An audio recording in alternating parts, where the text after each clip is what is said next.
At UMC, access to your health care is only a call away. Dial 74-NURSE for free, instant medical advice from experienced and trusted UMC nurses, 24 hours a day. Learn more at umchealthsystem.com.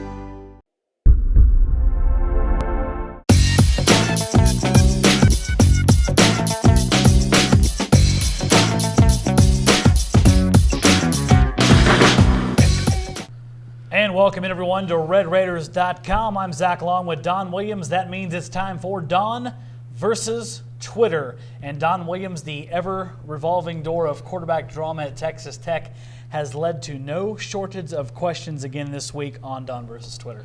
That's right. Whole long list of questions to get to, so let's start knocking them out without further ado. And let's get right into that quarterback issue, Don. Let's start with Robert Jones, who says, at AJ Don Williams, who would you start at quarterback this weekend, Don? If they're all healthy and they're all available to me, I would start Michael Brewer. Now onward to a little bit different phrasing. Philip Trampleton says, simple. Who's the starting quarterback for Texas Tech on Saturday? Given the circumstances with what we know, if you ask me to guess, I would say Davis Webb will be the starting quarterback on Saturday. And continuing, Don, with our quarterback theme here, Albert Flores has for you, assuming Mayfield cannot play Saturday, can Brewer become the starter again, essentially winning the job back the way he lost it? Yeah, absolutely he can. The whole thing to remember with Michael Brewer, I think, is he has a lot more experience than the other quarterbacks do. He's been here for nearly 3 full years in the program, and he also has had the game time that he received last year as Seth Daigie's backup. With Michael Brewer, it's all a matter of how quickly he can get back into rhythm with the offense, get his timing down with the receivers, and get the speed of the game back where he can handle it okay. And handle the demands of the Texas Tech offense. Physically, he's capable, and obviously it looks like the back is okay now. So with him, it's just a matter of getting the timing down, getting back into game rhythm. Should be a fun week for Paul Rhodes and his defensive staff to figure out who the heck starts for Texas Tech at quarterback on Saturday.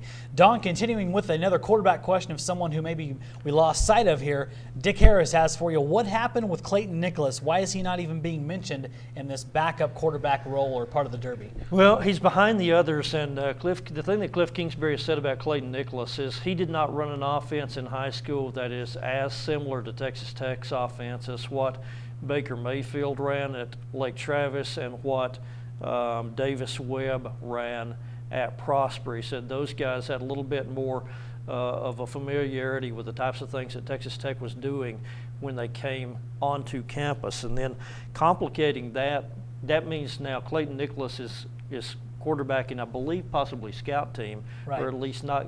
So when you're running a scout team, then you're running the other team's offense for that week, as opposed to the Texas Tech offense. I'm not positive that he's running the scout team, but he's not getting nearly as many reps with the Texas Tech offense as right. Davis Webb and Baker Mayfield are in game prep. So that makes it harder for him now to catch up. And the time for him to catch up probably is things like bowl practice and spring practice. Don, a couple questions here for you from Everett Quarter. Is Baker on scholarship, of course referring to Baker Mayfield, and what is going on with the punter situation for the Red Raiders? Not 100% sure on Baker Mayfield. My guess is he probably is not on scholarship this semester, but he will be next semester. The reason I say that is classes have probably already started, and right, scholarships been allocated before you knew that Baker Mayfield was going to be your starting quarterback. So in any event, he will be on scholarship at the first available opportunity. As for what's going on with the punter situation, Ryan Erxleben's a guy who is very consistent over the last 3 years, averaging 41, 42 yards a kick. You get a guy in Taylor Semank who has a really strong leg. You saw him boom punts, 3 punts, 50 yards plus in that TCU game. However, he's still battling consistency issues. The second game that he started as the punter, he averaged 33.8 yards per kick, and if I remember correctly, had a really weak shank in Texas Tech territory. Right. He's also got a thing to keep in mind with him. He's a soccer player. He kicked for his high school team, but he did not punt for his high school team. He's only started learning how to punt just in the time that he's been in college, just in the last couple of years. So Semank has the stronger leg than Erxleben. Erxleben is the more consistent, though, and that's why they went back to Ryan Erxleben last week against Kansas. Don, a good question here for you from Robert Powell. When UT has an opening, everyone has to be a little nervous. What are the odds UT, of course referring to Texas, talks to Texas Tech Athletic Director Kirby Hocutt? I don't think very high. I believe UT has other targets that they are that they're more interested in, or other targets at least that are kind of on the front burner for them. I'll defer actually to our colleague Tim Griffin down at the San Antonio Express-News, who did a good breakdown on this a few days ago, and he listed the favorites as Oliver Luck from West Virginia, Bob Bowlesby, the Big 12 commissioner, Jack Swarbrick, the athletic director at Notre Dame, who's a good friend of DeLoss Dodds, Tom Jurich, who has the Louisville program really on the upswing in multiple sports, Joe Castiglione from Oklahoma, that would be interesting, Steve Patterson, Arizona State athletic director, who used to work for the Houston Rockets as a University of Texas Law School grad, and Tim Griffin, again, our friend and colleague down at the San Antonio newspaper, actually listed all of those guys as like 25-1 odds or shorter. So it looks like UT will work its way through a long list of candidates before. I don't even really think that they would maybe talk to Kirby Hocutt to answer your question, and that's no offense to him. No, just elite level job, and they are shooting for the stars with the candidate they can get. They will take from whomever they can take from if need be, hence why you see Bob Bowlesby's name on there, for goodness sakes, the Big 12 Conference Commissioner. Another good question here from Robert Paldon. Last weekend I saw Kadron Boone make plays for LSU. How close was he to actually signing with Texas Tech? Kadron Boone's wide receiver for LSU, who was from Florida, from Ocala, Florida. He was committed to Texas Tech for a good while coming out of high school. I think he was close to signing with Texas Tech for, several weeks, a couple of months. But he was a guy that, given that he was from halfway across the country and that he was a very high-profile recruit, players like that, you have to hang on to them for a long time and withstand a lot of big schools from his region coming after him. And ultimately, LSU got the foot in the door with Kadron Boone and talked him into signing really in the last week or last few days before National Signing Day. I don't know that I think he would have been successful here. I don't know that it was a big miss for the Red Raiders. Last year was his biggest season of his career, and he caught 26 passes, 348 yards, 4 touchdowns. This year he has 2 touchdowns. So he hasn't really turned out to be the fantastic all-conference, all-American type receiver that folks might have expected. Don, onward to the Texas Tech defense, a hot topic indeed as of late with their success. Couple of questions here. I'll read them both for you. Tim Wynn has for you, Tech defense, what is the biggest difference this year? And Robert Powell continues, what seems to be the big difference between last year and this year, defensive game plan-wise, more aggressive in 2013? I just think Matt Wallerstedt walked into a good situation. I would not underestimate that this is a defense that has a lot of guys who have played a lot of college football. When you're talking about Kerry Hyder, Dartwan Bush, Jackson Richards, Terrence Bullitt, Will Smith, Bruce Jones, Trey Porter. I remember 10 years ago, Lyle Sedensich, who folks didn't like Lyle that much, but he said one time, usually the best college football defenses have 6 or 8 guys who have played about 30 games of college football, and that's what Texas Tech. That's the situation that Matt Wallerstedt inherited with the Red Raiders. So I think these guys have been able to soak up some more complex things. They've been able to do a lot more than we've seen them do in the last couple of years because of their experience in the game. And then I think Matt's been very creative in terms of things that he's doing up front with twists and stunts. He and Mike Smith said that they would blitz a lot, and they have blitzed a lot. And then they've also disguised coverages, and he's said straight out that they wanted to do things that would make the quarterback earn a scholarship and keep the offensive lineman confused. And I think it's the combination of those two things. He has made this not an easy defensive team to game plan for, and then again he's had the experience level where he can try some new things, run some different things, and these guys have been in college football meeting rooms enough that they can process it and then go execute it on the field. Robert Powell has another one here for you, Don, concerning the Tech running game, which actually had a little success against Kansas. What is it going to take to get the Tech running game going consistently 150 yards plus per week, and what's needed to do that?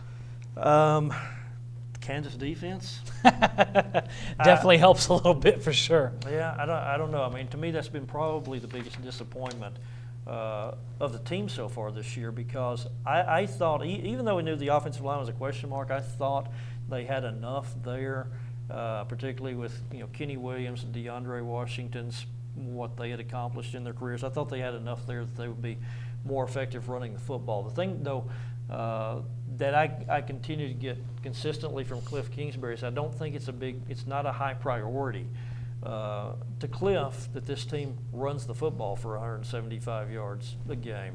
He seems perfectly happy to get the yards however he can get them, and in that case, as far as he is concerned, that means getting it to Eric Ward, Jason Morrow, Jakeem Grant, Bradley Marcus, and keep it moving that way. So I don't know that you're going to see it get just leaps and bounds better between now and Thanksgiving night against Texas. Another one from Robert Paldon. How many 3-and-outs so far this year for Texas Tech? I charted this, and I figured you did. Yeah, here you go, Zach. I see this handwriting, and I know this is going to be a long answer. And no, it's not. I'll keep it short. Robert actually, I think the impetus for his question was the Baylor offense has had 0 3-and-outs this year. We saw that. That is absolutely frightening. That's amazing. 0 3-and-outs by the Baylor offense this year. Texas Tech offense has had 13 3-and-outs. That's not counting 3 other instances where they either committed a turnover in the first 3 plays or had a time expire at the end of a half. Texas Tech defense, this is pretty impressive. Texas Tech defense after 5 games, 24 3-and-outs. Have held the opposition at 24 3-and-outs. Then there have been 8 other occasions where they've either come up with a turnover in the first 3 plays or times expired at the end of a half or end of a game. So there you go. Continuing on, Don here. This was a hot subject across the Twitterverse on Saturday. Why didn't Eric Ward play the first series against Kansas? I dropped the ball here, and honestly, I got to tell you, I don't know the answer to this one. I did ask Sonny Cumbie in the Monday press conference this week what was going on there, and Sonny said, coach's decision. Very simple. And that's which to me sounded like Cliff Kingsbury's decision. This is kind of to me. I'm guessing it was probably a small disciplinary matter. And again, that's a total guess. I don't want to impugn Eric Ward on that. That seems like the kind of thing that you do if a guy say is late to a meeting or something like that. And Drew Conley continues there asking about that insight on that coach's decision. Will that keep him from starting this week against Iowa State? No, because I think if it had been anything more serious than that, then Eric Ward wouldn't have played to the extent that he did in that game on Saturday. 7 catches, 122 yards, and he played most of that game. So, no, I figure he would be back in the lineup this week. The guy's a warrior. He's going to continue to produce for Texas Tech. Who knows, Zach? I mean, it might have been. I covered a Super Bowl once where Thurman Thomas didn't play at the start of the game because he couldn't find his helmet. Let's hope. Do you remember that? Hopefully Eric Ward found his helmet, and that wasn't the reason he missed the first series. Don Matt Clare has a question for you here. Any insight on the number of scholarships left for the 2014 recruiting class? Seems there's only a few spots remaining. Yeah, you're right, Matt. There are only a few spots remaining. Texas Tech, 21 commitments so far. Cliff Kingsbury, I know in conversations that I had with him a while back, said that they have room to sign a full class of 25. It never surprises you if you go a little bit, if school goes a little bit over the 25 limit. I think the priorities right now would be JUCO offensive lineman, JUCO defensive lineman, particularly at defensive tackle, a good linebacker, and then maybe best available player. If you ask me to project how you get from 21 to 25, I think again offensive line, defensive line, particularly guys who could come in and help you early from the JUCO ranks, an impact linebacker, and then just whoever's the best guy out there that you can get. And we all know until February arrives, that number is going to fluctuate and things are going to change. That is the fickle nature of recruiting the old high school and junior college kids. Things can switch in a hurry. Mm-hmm. Last question here from Robert Powell. It's on a lighter note. He's going to try real hard to get us both fired from our jobs. Don Williams, why won't the AJ pay for you to fly to Kansas? Because, Robert, have you seen this guy's videos? If we drive to Kansas, it gives Zach an opportunity to make videos about cool road trips to Kansas, including the one last year. If you haven't seen the one last year, you missed out. That was worthy of, I don't know, what kind of award can you enter college football road trip videos in. Jackassery 101. I don't know. Essentially, he's blaming the fact that we drive on me, so that makes me feel really good. Yeah, about it was 11 hours up to Kansas and 11 hours back. So if we look a little bit, we can confirm we are flying to West Virginia. You can confirm we're flying to West Virginia? I can confirm we are flying to West Virginia. So I can cancel that hotel room there in like Louisville, Kentucky? Yeah, we can go ahead and wipe that one out. Yeah, we're splurging, man.